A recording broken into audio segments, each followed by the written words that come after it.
là ça va être la trêve. La Ligue des Champions reprend en avril si je dis pas de bêtises. Donc voilà, ça fera du bien de faire une petite pause pour ma part. Aujourd'hui je commence cette vidéo les gars. Je suis énervé. Je suis énervé parce que déjà mes voisins du dessus ils font un vacarme pas possible. Donc désolé si aujourd'hui il y a des petits bruits de fond derrière. Je vais essayer au montage de... C'est pour ça que la sensibilité est un petit peu plus basse. Je vais essayer au montage de faire en sorte que ce soit pas trop dérangeant. Deuxièmement, mon chat a lâché un énorme classique juste avant que je tourne. C'est insoutenable. Voilà, Duna pour ceux qui la connaissent, la petite chippie. Et troisièmement, je tourne, il est 19h30, je vais rater le live. Pardon. Le live RP d'Amine. Donc voilà, mais bien sûr, je dis tout ça, mais c'est des petits détails les gars. Évidemment, je suis très très content de vous retrouver ce soir. Ligue des Champions, 8ème de finale, retour. On a nos 8 équipes du coup. Le mec con. 8 équipes qualifiées. On va analyser tous les petits matchs. Enfin, analyser, c'est un gros mot. On va surtout parler des rencontres avec des petites blagues, des petites analyses et tout. Voilà pour ceux qui ont tout simplement envie de se replonger là-dedans, qui ont envie de m'entendre parler. Hein, tout simplement, il y en a. Je sais qu'il y en a qui vraiment s'en branlent du foot, mais qui regardent les vidéos car ça fait pas beaucoup de chuchotements pendant pas mal de temps. Donc je peux comprendre en vrai. Je comprends. Moi aussi, le chuchotement c'est mon trigger préféré un petit peu. Bref, je vais arrêter les intros de 10 000 ans avant toute chose. Foot24 Shop dans la description, un site pour avoir des répliques de maillots. Vous connaissez, on a un code Platine. Tout ça c'est dans la description. Les maillots sont de super bonne qualité. On a fait des openings déjà. Donc aujourd'hui j'ai mis celui du Barça. C'est l'équipe avec laquelle on va commencer d'ailleurs. Et ouais, les maillots sont vraiment de bonne qualité, à des prix vraiment cassés. Et vous avez plein de ristournes un peu pour avoir des promos. Bah déjà il y a mon code Plati bien sûr. Vous pouvez avoir des maillots gratuits au bout d'un certain nombre de commandes et tout. Donc ouais, ça prend un peu de temps à arriver, mais la qualité est vraiment au rendez-vous. Ouais, et avant de commencer aussi les gars, bien sûr, n'oubliez pas de vous abonner. Voilà. Si t'as kiffé la vidéo, abonne-toi, n'hésite pas. Je fais vraiment pas mal de vidéos foot et bah je suis toute la saison Ligue des Champions. Donc voilà, si tu kiffes la vidéo, n'oublie pas de t'abonner. Et puis d'ailleurs, un grand merci. La dernière vidéo foot, elle a vraiment super bien marché. Je crois là, elle est bientôt à 2000 vues, genre 1700, 1800. Donc ouais, merci beaucoup, ça fait hyper plaisir. C'est logique, hein, plus on avance vers les phases finales et plus les vidéos font un peu des vues, c'est plus intéressant. Mais ouais, merci pour les pouces bleus, les commentaires et tout, vraiment surtout les commentaires. Et vous êtes des gouttes. Il y en a, voilà, ils parlent de leur équipe, il y en a, ils disent juste un petit merci et tout, ça fait vraiment la diversité, ça fait plaisir. Et je me souviens, je vous avais demandé dans une vidéo il y a pas si longtemps si vous attendiez ces vidéos, ou si vous cliquez juste comme ça, ou si vraiment vous les attendiez. Et ouais, vos commentaires, ça m'a fait super plaisir les gars, vraiment. Que des commentaires super sympas. Par exemple, je vais vous en lire un qui m'a beaucoup touché. Kylian Auchard, dédicace à toi. Perso, j'attends pas du tout les vidéos, les matchs de Ligue des Champions, c'est le mardi et mercredi. Attendre le dimanche, aucun intérêt. Tout ce que tu racontes, on l'a déjà vu et revu. Surtout que tu dis souvent de la merde sur des matchs que t'as pas vu. Donc ouais, comme je vous dis, vraiment ça fait hyper plaisir les gars. Et également, j'ai eu un commentaire dans la dernière vidéo. Alors c'était qui? C'était Rimkmr qui avait proposé que le prochain épisode je fasse moitié-moitié soft spoken et chuchotement, donc c'est ce qu'on va faire. On va alterner entre les résumés, donc voilà, c'est vrai que moi j'adore le soft spoken et j'en fais jamais en fait, donc voilà. Bref, l'intro est trop longue les gars, je suis désolé, mais faut mettre le contexte. Et je viens de me rendre compte que j'ai oublié d'enlever l'araignée, donc désolé pour ceux que... Oh pardon, c'est suréclairé.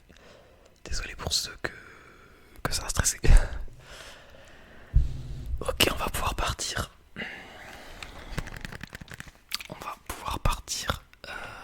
Donc on va commencer avec la première rencontre. Je me suis décalé, hein, vous connaissez.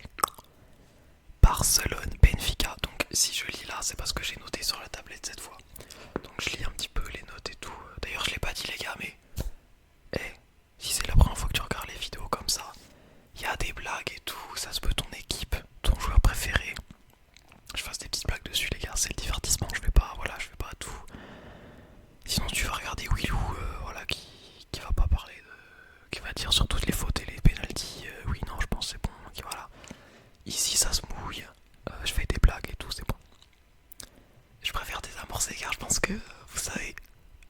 qui c'est qui va prendre cher aujourd'hui?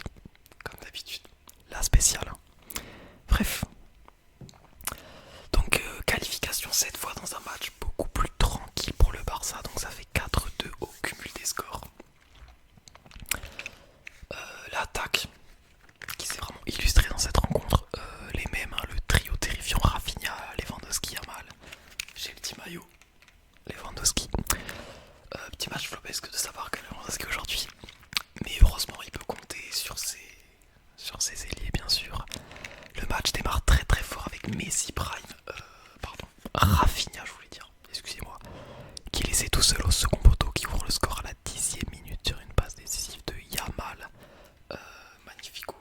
Il dépose le défenseur et fait un centre à mi-hauteur parfait. Rafinha qui marque. Mais Benfica reste concentré et va rapidement revenir au score. 13e minute sur corner, Otamendi laissé tout seul qui marque. Mais malgré ce but, le Barça va continuer de mettre une pression énorme, hein, comme à leur habitude. Et encore une fois, le danger vient de la droite. 26e minute, Yamal récupère le ballon le long de la ligne de touche. Il repique dans l'axe à l'entrée de la surface et il lâche une frappe, les gars.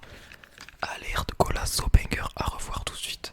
La frappe, elle est d'une finesse. Wesh, magnifique, le ballon enroulé, petit filet opposé, c'est très très très très grave ce boom. Par contre, je préfère vous dire, profitez bien de lui parce que dans 4 ans, il jouera à Retafe après toutes les blessures à cause de son club formateur qui le surexploite, hein, depuis qu'il a 14 ans et demi, il est titulaire. Ouais, j'ai peur pour sa santé et son avenir, donc profitez bien les gars. En tout cas, ouais, vraiment un but à revoir. Et le Barça va plier la double confrontation avant la mi-temps avec un troisième but d'avance. Donc ouais, très dur de rattraper ça en 45 minutes après pour Benfica. Rafinha encore lui. On le dit dans toutes les vidéos, mais il farm les stats. Encore un but, il marque à la 42e minute suite à une contre-attaque menée par Baldé. Baldé qui faisait un petit RP Davis qui traverse tout le terrain à toute allure pour lâcher le ballon à Rafinha qui a juste à terminer l'action avec une frappe chirurgicale. C'est pas un petit tapin à la Bellingham. Donc voilà, Benfica, ils vont quand même revenir fort après la mi-temps. Ils vont marquer à la 48e, mais tu connais la spéciale anti-flic hors jeu. Calma. Qu'est-ce qu'il y a d'autre à dire? 64e minute de Jong qui rate la balle du 4e but juste devant le but. Le mec est finito. Il est payé combien, j'ai noté? 19 millions par an. Le deuxième plus gros salaire du club. C'est grave de faire ça.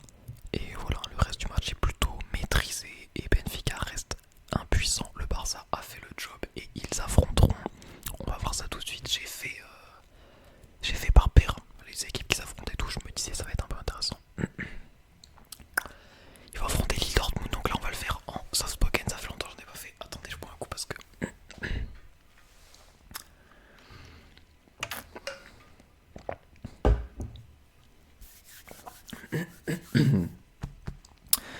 alors. Ok les gars, il faut que je m'échauffe un petit peu. En plus j'ai la gorge hyper sèche. Alors, non, vous savez quoi? Je vais pas baisser le son et puis si c'est trop fort c'est pas grave. Je fais au montage. Alors Lille Dortmund. Je l'ai déjà fait, pardon, excusez-moi, je me répète. 2-1 pour Dortmund. C'est Dortmund qui va affronter le Barça. Après avoir éliminé Lille dans leur stade, malgré la méforme de Dortmund en Ligue des Champions. En Ligue des Champions, ça reste un minimum sérieux. Et grosse clim pour les joueurs de Lille et les supporters, hein, évidemment. Qui, je pense, honnêtement, dites-moi si je me trompe, les supporters de Lille. Mais je pense que beaucoup étaient en mode quand même, on a plus de 50% de chances de gagner, quoi, vraiment. En fait, tout se prêtait à la victoire, en fait. Donc Kovac qui va retrouver son ancien assistant du Bayern, Hansi Flick.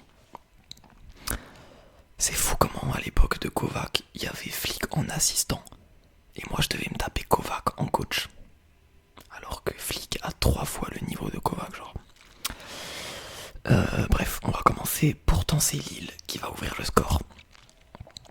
très très très vite à la 5e minute. Jonathan David qui frappe en première intention dans la surface. Et le ballon qui file entre les jambes de Kobel, ridicule, qui reste tout penaud. Il s'est pris une grenade flash, il est complètement abasourdi. Encore une bourde de Kobel, un frérot reste très très loin du Bayern en fait, s'il te plaît. Vraiment très très très très loin. Lille, durant les 15 premières minutes, domine largement le match honnêtement. Mais Dortmund va se reprendre, attaque très dangereuse à la 16e minute. Pascal Gross a deux doigts de trouver le chemin défilé. Il trompe Chevalier, mais Sandro sauve le ballon sur la ligne. Dortmund, voilà, le match de Dortmund est lancé. Et juste après, ça continue. Énorme occasion. Un miracle. Franchement, un miracle que Lille n'encaisse pas. Triple tir de Dortmund. Ceux qui ont vu le match, vous savez de quoi je parle. Hein. Gros cafouillage, il y a 8 joueurs autour du ballon, à 1 mètre des buts, bref. Mais Chevalier qui fait quand même des très bons arrêts. Et ouais. Chevalier, lui, il méritait la qualif honnêtement. Franchement, vous m'échangez Kobel Chevalier et tout le monde est content. Et ouais, bah vous avez vu le match, vous avez vu le score, c'est l'option. Pardon, j'ai raté une ligne. Mi-temps, Lille mène, mais se fait de plus en plus manger. Soit il se réveille et pousse plus pour un deuxième, au lieu de se contenter de cet avantage minime. Ou alors Dortmund va finir par marquer. Et vous avez vu le match, vous avez vu le score, pardon, voilà, je me répète. C'est l'option 2 qui finit par arriver. Et d'une façon assez comique quand même, on va le dire. 51e minute. Penalty pour Dortmund, Meunier. L'ancien de Dortmund, il était nostalgique de ses 4 ans passés au club. Qui provoque le penalty à la suite d'une poussette dans le dos de Guirassy qui se laisse tomber. Honnêtement, ridicule de la part de Guirassy. À l'expérience, comme diront certains. Ouais, franchement, les supporters de Lille, je peux comprendre qu'il y en a qui soient très très choqués de ce penalty, honnêtement. Très très limite le penalty. C'est Emre Can qui le tire et qui marque. Retour à 2-2 sur le cumul des scores. Et quelques minutes après, Lille, visiblement toujours pas bien remis dans le match, a du mal à défendre.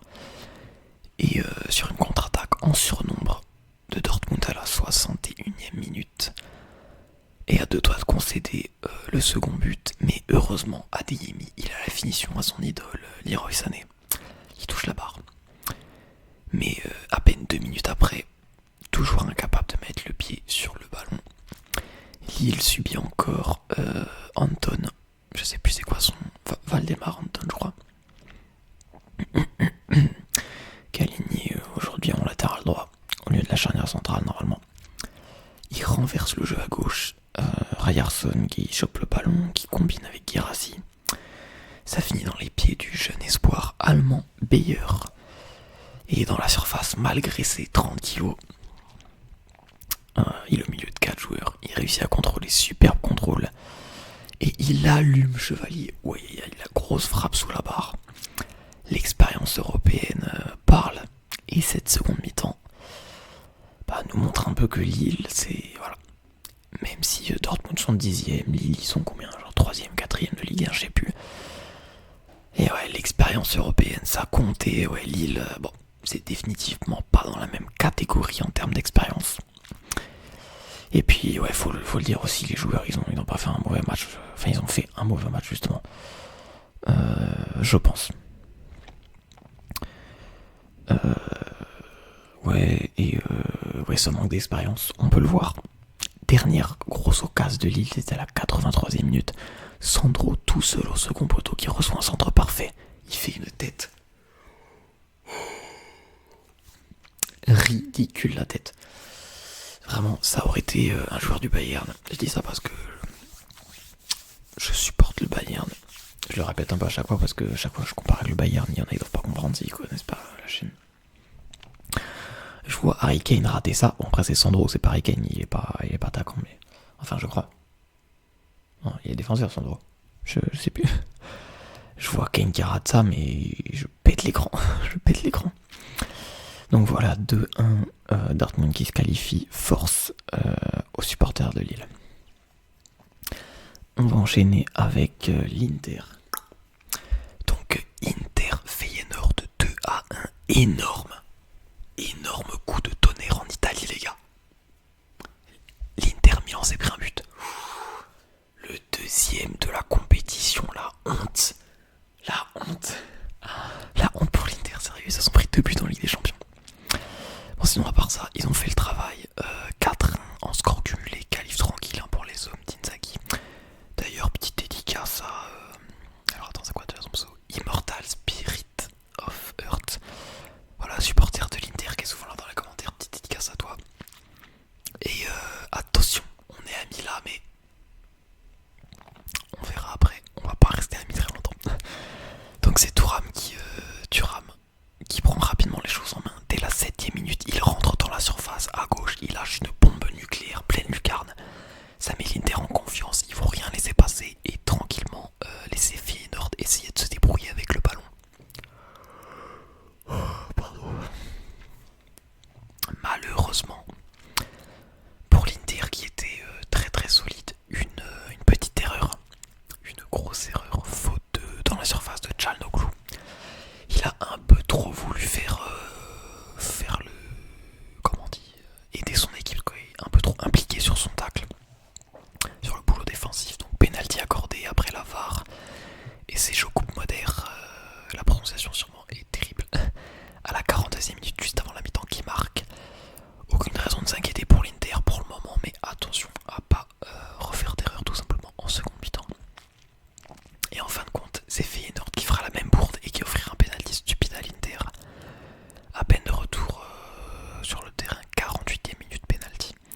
C'est concrétisé par Çalhanoğlu, la boucle est bouclée, il se rattrape, il redonne l'avantage, c'est bon. Et ouais, bah seconde mi-temps, l'Inter domine très largement. Thuram à la 70e minute, ouais. À 2 doigts de mettre le doublé sur une action, les gars, incroyable.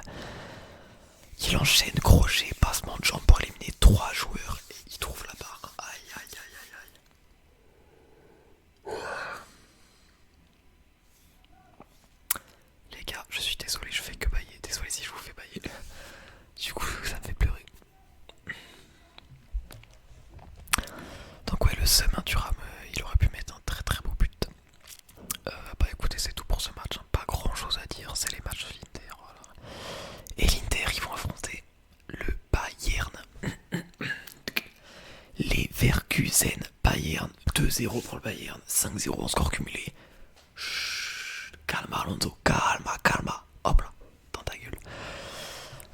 Donc le boulot est terminé, 5-0 en cumulé, Bayern Inter en quart de finale.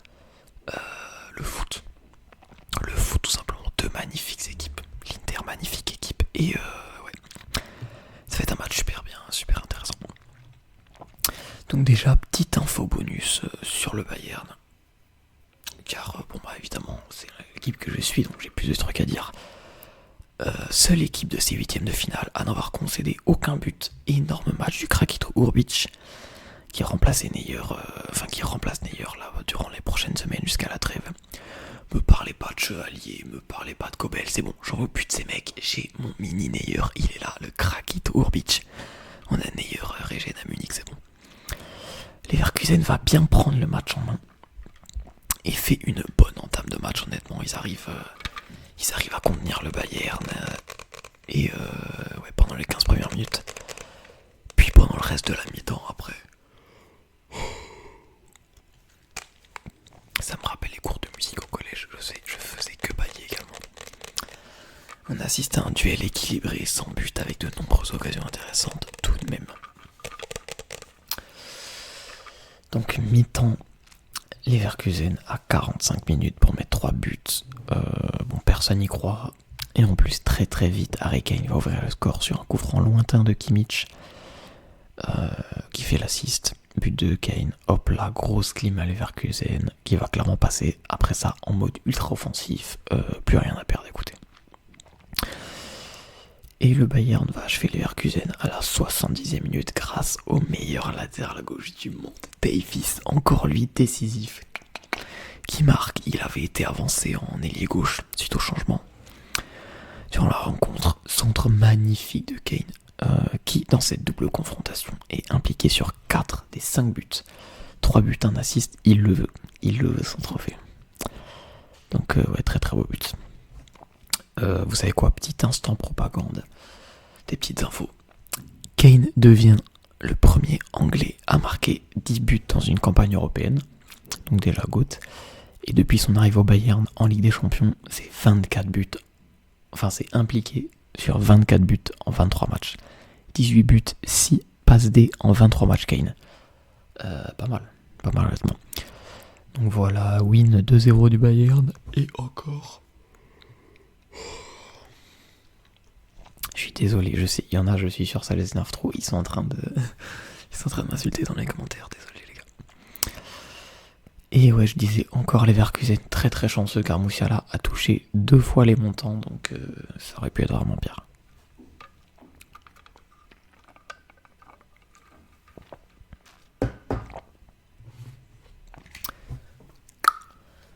On va enchaîner avec Liverpool PSG. Le PSG réussit à revenir au score. Donc 1-1 au cumul des scores. Et réussit à pousser Liverpool jusqu'à la prolongation. Bon alors on va d'abord parler un petit peu du match. Le match commence très très fort et très très vite.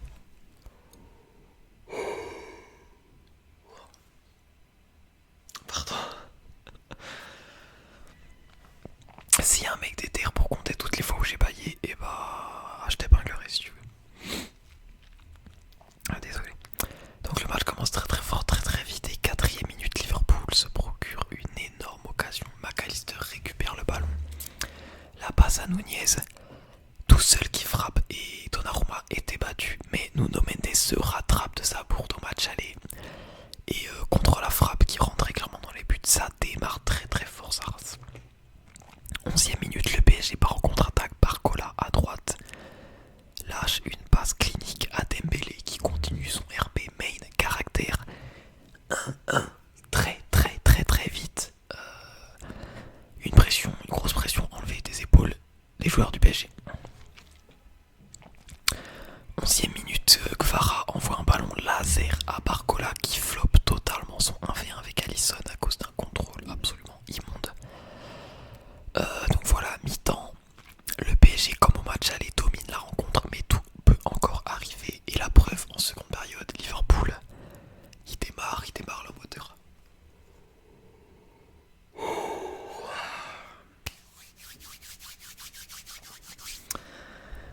52ème minute, il touche le poteau, puis il marque. Heureusement, c'était hors-jeu. Gros coup de chaud.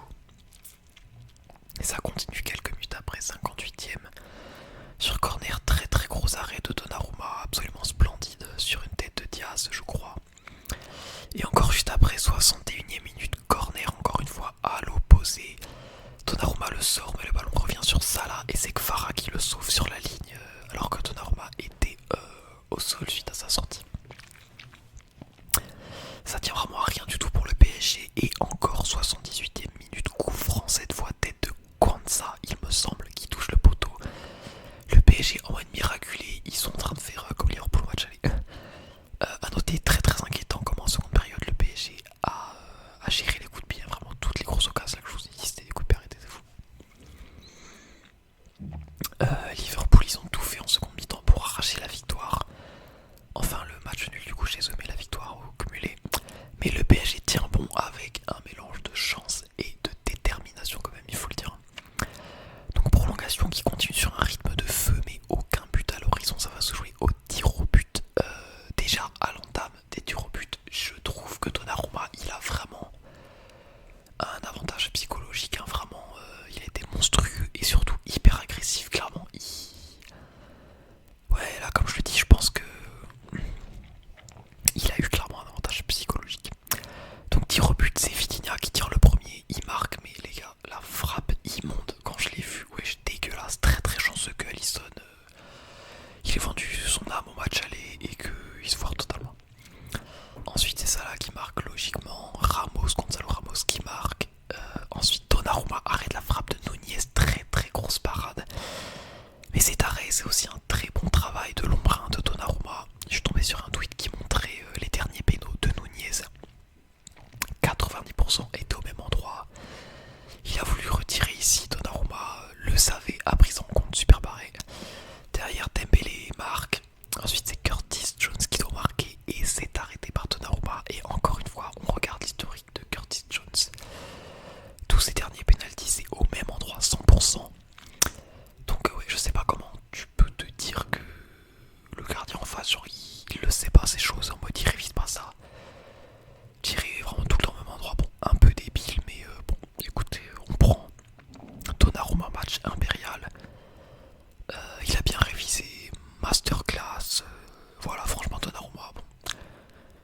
un coup sur deux, masterclass, un coup sur deux, t'as envie de l'envoyer en Chine.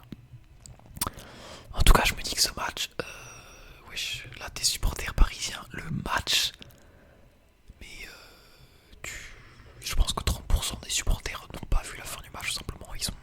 Ils ont eu des arrêts cardiaques, ils ont éteint le match, je sais pas, ils sont devenus fous à l'asile. Le match de fou, vraiment. Donc on enchaîne. Aston Villa, Bruges, 3-0 pour Aston Villa qui va affronter le PSG. Très grosse performance, 3-0 voilà, face à Bruges. Bon, merci pour l'arc antagoniste face à Atalanta Bruges, mais c'est ciao. C'est ciao. Une première mi-temps sans but, mais qui est marquée par l'exclusion très rapide de Sablé. Le mec s'appelle Sablé. Qui brise tout espoir pour son équipe en un quart d'heure. Un peu triste. Seconde période, rentrée de Bailey et Asensio, qui vont clairement venir dynamiter le match et profiter du carton rouge, bien sûr. Aston Villa, ils vont vraiment pas se retenir. 3 buts en 15 minutes, ouais. Le coach, il a dû leur tirer les oreilles dans le vestiaire. 50e minute, Asensio, suite à un contre favorable, qui récupère le ballon dans la surface et la met sous la barre. D'ailleurs, le commentateur, il avait dit qu'Asensio était prêté. J'étais même pas au courant. J'ai cru que c'était un transfert, moi. Je suis con. Le match PSG-Aston Villa, ambiance bizarre, je pense. 57e minute, c'est Madsen suite à un centre en retrait de Roger qui marque. Et 60e minute, le même schéma, mais cette fois c'est Bailey qui la met en retrait. Le même schéma par rapport au but juste avant de Madsen et Roger. Bailey pour la passe en entrée à Asensio qui met le doublé. Asensio, c'est 7 buts en 8 matchs depuis son arrivée. Les gars, est-ce que vous le sentez arriver, le script? Unai Emery, ancien coach du PSG, Asensio en prêt, en feu. Je crois qu'on va citer à quelque chose d'assez intéressant. Connaissant le PSG et les scripts en LDC, on peut bien se marrer. On enchaîne. Bon, alors ça, personne n'a regardé ce match. Personne. Le match, on s'en branle. On va faire vite. Cumul des scores 9-3. Arsenal à domicile fait 2-2 face au PSV. Bon, ils en avaient rien à foutre, je pense. Ok, cool ta vie. Alors, Zinchenko qui ouvre le score à la 7ème minute sur une belle frappe à l'entrée de la surface. Ok, d'accord. Le mec brise le fun direct dès le début du match. Par contre, son but, j'ai pas compris. Après son but, il fait la célébration en mode respect, vous savez. Je suis en mode, ok, qu'est-ce qu'il veut? Je vais regarder un peu sur internet et tout. Je regarde son historique. Et en effet, il y a 9 ans, il a fait 17 matchs avec le PSV. Ok, mais tu es qui en fait? Personne ne se souvient de toi. Personne ne sait qui tu es là dans le parcage des supporters de PSV. Qui es-tu? Bref, assez drôle. 18ème minute, Perisic, 68 ans, il égalise, il se démène pour son équipe malgré le score. Quel joueur, et très très beau but aussi dans la lucarne, sans élan, il arrive à lever le ballon très très haut, magnifique, vous savez, Perisic j'aime beaucoup. 37ème minute, Declan Rice qui marque sur un centre de Sterling. Et 70ème minute, le PSV réussit au moins à accrocher le nul à Arsenal, écoutez, c'est déjà ça. But de Driouech sur une contre-attaque qui lobe Raya le nain. Et Arsenal du coup va affronter Madrid. On termine avec le derby de Madrid qui apparemment a fait scandale. Je vous laisse deviner pourquoi les gars.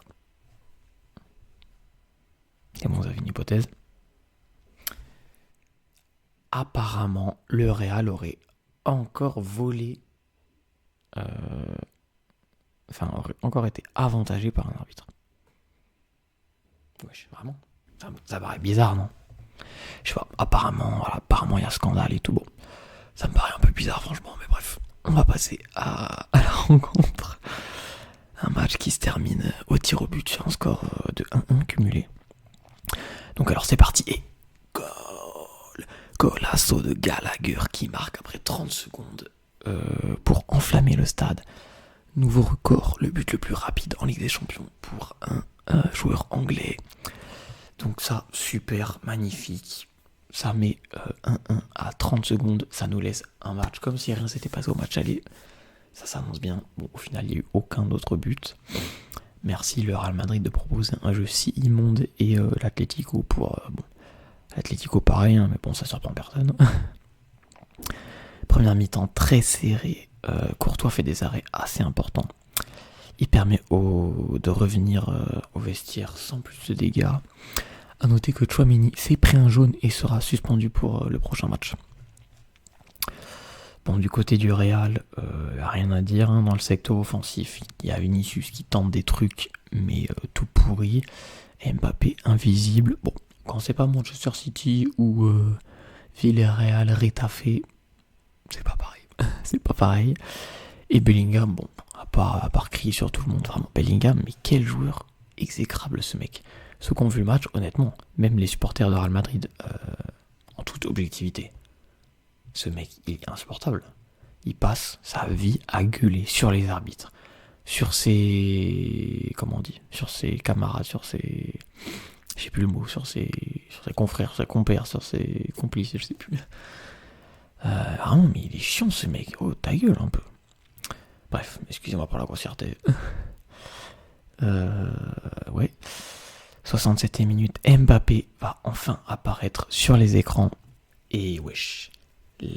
Wesh. Il part en contre-attaque 1v2. Il lâche un double crochet de fou furieux qui envoie les défenseurs de l'Atlético en orbite. Obligé de faire faute pour stopper penalty. Vinicius va le tirer, ok, pourquoi pas. T'as un mec, il a mis des pénaux en finale de Coupe du Monde, qui en plus obtient la faute, mais tu dois laisser le type qui lâche une bouse sur le terrain depuis 1 heure tirer le penalty. Bon, ok. C'est comme ça, hein, c'est les règles, c'est le tireur attitré Vinicius. Bon, voilà. Après, ça reste Vinicius, au black sur les penalties. On connaît, il est pourri à chier. Donc bon, ça devrait aller. Vinicius le tirer, wesh. Le tir, il part au-dessus du stade. Le flop monumental. Merci Rodri d'avoir sauvé le foot. Ce type n'aura jamais de ballon d'or, merci, ça fait plaisir. Donc fin du match, prolongation. A noter que Modric aussi s'est pris un carton jaune et sera suspendu. Rien à dire sur les prolongations, franchement. Voilà, dans ce match il y a eu de l'action, mais bon, c'était pas non plus incroyable. Hein. Même du côté de l'Atlético, hein. Griezmann, Alvarez, c'était vraiment pas... Voilà, c'était un match très très fermé, personne ne voulait prendre de risque. Donc ouais, Modric, je sais pas si je l'ai dit, mais il s'est pris un carton jaune et sera également suspendu au prochain match. Ok. Ça fait déjà 2 suspensions du coup avec Tchouaméni. Voilà. Bon, sur la prolongation, rien à dire, mis à part que Vinicius, il s'est fait sortir de force par le staff du stade. Voilà, pour la sécurité des mecs en tribune quand même. Voilà. Personne voulait le laisser retirer un penalty, je pense. Donc voilà. Séance de penalty. Vinicius, première chose qu'il fait quand il sort, il va s'embrouiller avec les supporters de l'Atlético. Mais il a 15 ans ce mec en fait. Il a 15 ans ce type, c'est pas possible. Il a 15 ans dans sa tête. Bon, séance de penalty, là j'étais en mode bon allez. J'étais le match, séance de penalty, l'Atlético Madrid au black, en plus c'est le Real en face. Évidemment que le Real va passer. Mais la séance nous a réservé bien des surprises. Mbappé marque logiquement le premier, son plan d'obtenir un penalty pour laisser Vinicius, qui fait un match de merde, le tirer car il sait qu'il va le rater, pour ensuite aller jusqu'au tir-but, tirer le premier, marquer et ainsi que Ancelotti change le tireur de penalty attitré. Masterclass Mbappé, la spéciale. Quel monstre ce mec. Ensuite Sorloth qui marque, ensuite Bellingham qui marque, ensuite Alvarez qui marque, ensuite Valverde qui... Ah, attendez, on me dit que le penalty de Alvarez a été annulé car il y a une double touche. Le Real et les arbitres, après toutes ces prouesses en Europe, qui réussit encore à nous faire rêver, à nous surprendre. Quel club historique, quel club tout simplement. hors blague, si on est sérieux, en vrai, je sais pas si... je sais pas s'il y a double touche, s'il n'y a pas double touche, mais c'est vrai que peut-être sur des vidéos zoomées x50, ralenties x30, hyper pixelisées, on semble voir une microseconde de double touche, mais l'arbitre est... Les joueurs derrière, ils lui ont dit, il y a double touche, l'arbitre en 1 minute s'était fait, but annulé, wesh. J'ai même pas eu le temps de comprendre. Le caméraman, il a même pas eu le temps de filmer. Ok. La vision laser de l'arbitre, tout simplement.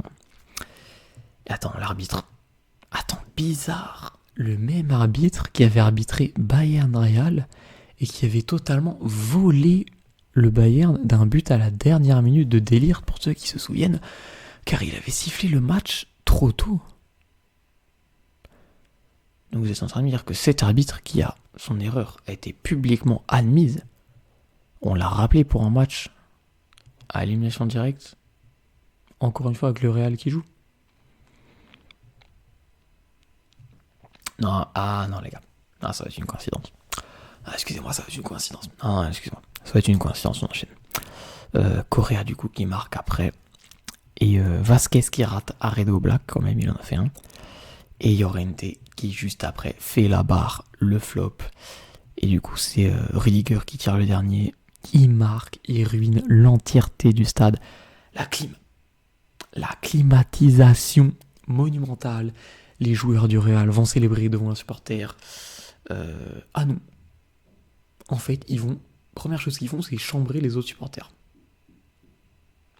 Puisque on est en train de faire un classico CM1, CM2 au collège là apparemment. Ok. Pourquoi pas, écoutez. Il y a des gens qui aiment bien regarder cette équipe, ok, pourquoi pas. Et la cerise sur le gâteau, vous connaissez. Vinicius après le match qui fait des tweets à 1h du mat pour continuer de chambrer alors qu'il a lâché une bouse monumentale. Qu'il va pas être dans le top 10 du Ballon d'Or cette année. Après ces tweets, je vais tous les choquer. Ah, quelle équipe. Quelle équipe. Ah, je rigole, c'est bon. C'est bon. On n'a pas le droit de blaguer. On n'a pas le droit de faire des blagues sur le Real Madrid, qui font chier tout le monde car ils gagnent 15 Ligues des Champions. Chaque équipe en Ligue des Champions qui a affronté le Real Madrid, ils ont tous un scandale à évoquer. C'est bon, j'ai le droit de faire des blagues aussi. Oh, quand même. Donc voilà, c'est fini pour aujourd'hui. Avant de vous quitter, pour un petit moment, et comme je l'ai dit, on va faire un petit point statistique. Au niveau des passes décisives, c'est Kimmich qui prend la tête tout seul avec 6 passes décisives. Et derrière, on a, je vais juste dire les joueurs encore qualifiés, Rafinha et Hakimi à 5. Et les buteurs, on a Rafinha à 11, Kane et Guirassy à 10 et Lewandowski à 9. Donc voilà, écoutez, j'espère que ça vous a plu. Moi je vais remercier les petits sponsors de la chaîne. Écoutez, j'ai très très hâte de ces quarts de finale. Hein. Toutes les équipes qu'on a là, football héritage, magnifique. Tu me parles pas du PSV, tu me parles pas de Bruges, de Feyenoord, de Leverkusen, de Lille, de Benfica. On reste entre gros Arsenal, Madrid, PSG, Bayern, Inter, Barcelone, Dortmund. Bon, il y a Aston Villa qui s'est incrusté, c'est pas grave. Il faut bien un club anglais avec budget limité qui fait son petit truc tous les ans, écoutez. Ouais, je vais remercier les sponsors. Merci beaucoup d'avoir regardé cette vidéo, les gars. Et je souhaite un bonne nuit spéciale aux sponsors de la chaîne, ceux qui ont souscrit tout simplement, qui ont droit à un bonne nuit spéciale avec le tir Platypus Addict. Je vais faire ça assez vite car la vidéo est assez longue. Bonne nuit Jojo le Tango. Bonne nuit Johan. Bonne nuit Dalorg le producteur en chef. Bonne nuit Platy Svira. Et bonne nuit à Chafoufou, Lolo, Swoozy, Ryan et Kotsukiri, qui ont tous gagné un abonnement en live de la part de Dalorg le Gotin, je vous le dis. Et tout simplement bonne nuit à vous, merci d'avoir regardé cette vidéo. Dites-moi si vous avez aimé le softpoken ou si je me suis un peu trop emballé et je vous ai juste cassé les oreilles. Désolé, quand je parle de foot et tout, j'aime bien, je suis j'y mets de la bonne humeur quoi, pardon, excusez-moi, j'espère que ça va pas déranger la relaxation. C'est vrai que j'ai tendance à parler un peu trop vite, des fois j'ai envie de me mettre des tartes quand je fais le montage, excusez-moi. Allez bref les gars, bonne nuit, bonne nuit, bonne nuit, bonne nuit. Moi je vous sors la vidéo ce soir,